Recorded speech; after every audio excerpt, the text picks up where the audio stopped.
Here are 5 underpaid NBA players of the 2019-2020 season. No NBA player is underpaid, but they definitely could have got a couple more million somewhere else. Starting off first with Enes Kanter of the Boston Celtics, who signed a 2-year $10 million contract this offseason. Although Kanter isn't necessarily a defensive threat, which makes you kind of worried if you're the Boston Celtics that he's going to be your starter. He had an amazing playoff run last year with the Portland Trail Blazers because of Nurkic's injury. He saw a lot of playing time, and he was playing through a shoulder injury that you could visibly see him in pain on the court at times. So I was surprised that he didn't stay with the Blazers, and the Blazers only offered him a certain amount of time in order to accept his original contract. And because of that, you would think a team would value Enes Kanter a little bit more, but I guess the stigma is you can't play Kanter in defensive settings. But in Boston, it looks like he's going to get the starting job because there's not that much depth there. Next up, let's talk about Willie CauleyStein, who signed with the Golden State Warriors for 2 years, $4.5 million.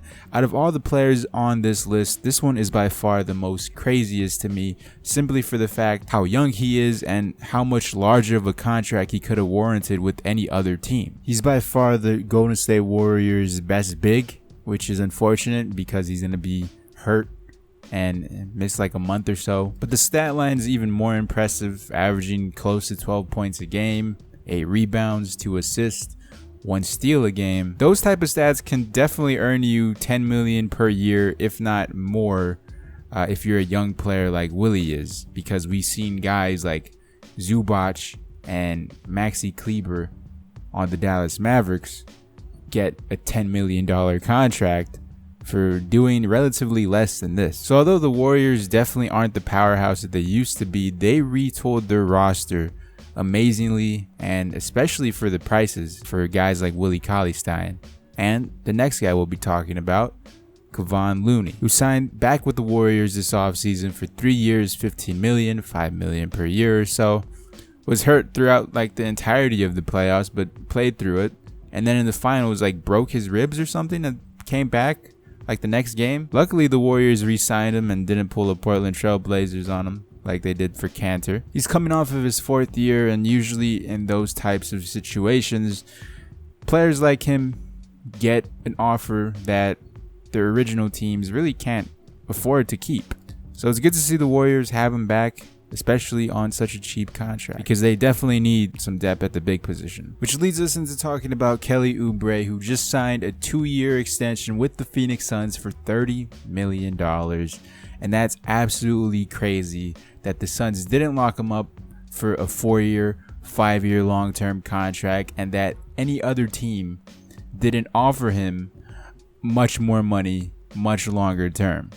You know, Kelly Oubre is kind of like a meme in the NBA community. Not a bad meme, but like, you know, a cute meme, you know what I'm talking about? But he's a hot commodity, you know, no pun intended there. But a lot of teams need a super athletic wing player, a forward player, not to mention he's super young, only 23 years old, a lot of room to grow, averaged 15 points per game.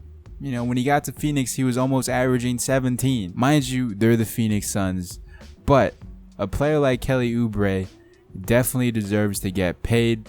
So a 2-year, $30 million deal, 15 per year, is relatively cheap for the potential Kelly Oubre has and the demand for his play style, his position. Who doesn't want Kelly Oubre on their team? Last but not least, I have Derrick Rose, who signed a 2-year, $15 million deal with the Detroit Pistons this offseason. Most likely going to be coming off the bench behind Reggie Jackson.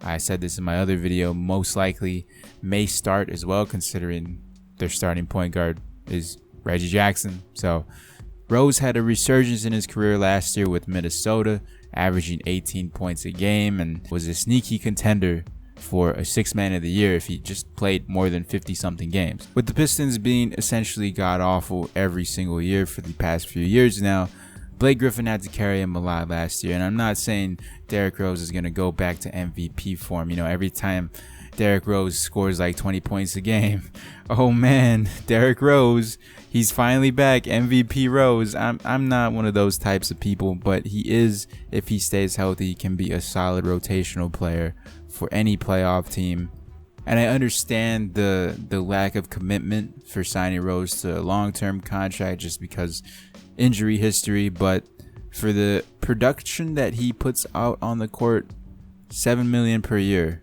is super cheap and definitely deserved at least $10 million if all of these other guys are getting $10 million for doing absolutely nothing, being like the 12th man off the bench. And we'll talk about those guys in the next video. So with that said, thank you for watching. Do you agree with my list? Disagree? Let me know what players I missed or you would have put on yourself in the comment section below. So leave a like, subscribe, share the video around, check out these other videos on screen, and I'll talk to you in the next one.